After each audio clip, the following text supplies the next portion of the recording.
Billions of dollars at stake, and everyone wants their piece of the pie. An explosion of gaming in the state of Virginia is causing some to question how the state will regulate it all.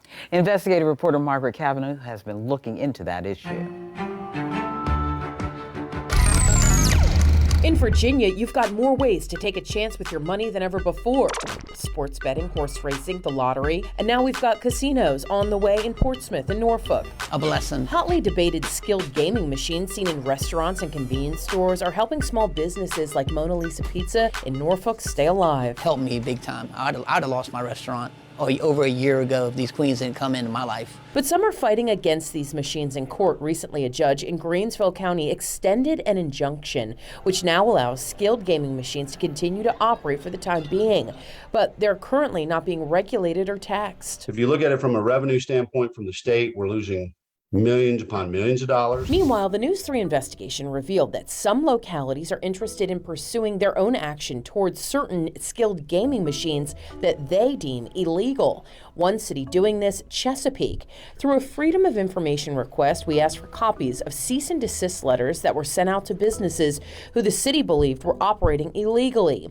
They denied our request for the letters, citing that this is part of a criminal investigation. Senator Bryce Reeves from District 17 supports localities taking action. The more localities do those sort of things, and we have Commonwealth attorneys and prosecutors going after these things, eventually we're going to get it pretty cleaned up. Charitable organizations have been making money from gaming for years, but now are facing new rules that some find unfair. We're having to abide by these new regulations and struggling to keep up to do so.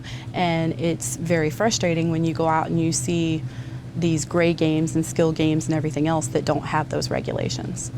She says they got these machines back in 2015, but it wasn't until a few months ago that they were facing strict regulations. The problem we had is we had a lot of fake charities. He says certain fake charities that were raking in millions of dollars and putting no money towards the charity.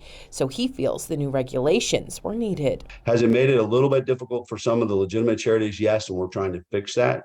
The biggest challenge that we have right now is enforcement of illegal games.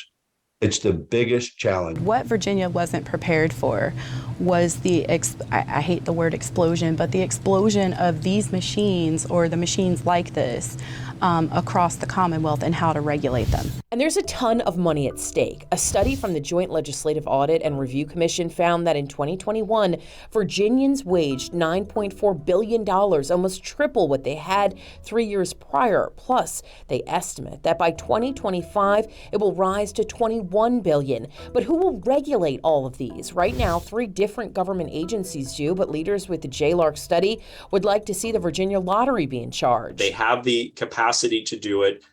They just need to apply equal rules to all industries and not pick winners and losers in the economy. But others think the Virginia Lottery has a conflict of interest. What we would like to form is the Virginia Gaming Commission, which would be an umbrella over all those different silos. The General Assembly is expected to come up with solutions in the coming months.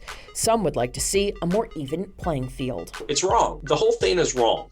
Either we're going to allow gambling in Virginia, and we should license it and we should regulate it, and everybody should participate, or we're not. As for the small business owner, he's just glad that skilled gaming machines bring in extra money for now. The landlord wants his rent every month. He don't care what you're going through. The city wants their electric, they want the water. They don't stop. These queens help. Puts a little bit of extra money into our bank to pay bills and pay our employees. A new trial date for the skilled gaming machines is expected in the spring of 2023. Margaret Cavanaugh, News 3. Now, News 3 has extensively covered the Rivers Casino in Portsmouth and the progress from its groundbreaking to the anticipation ahead of opening day. Now, to see our past coverage on what the casino will include and the jobs still open and available, head to this story on WTKR.com.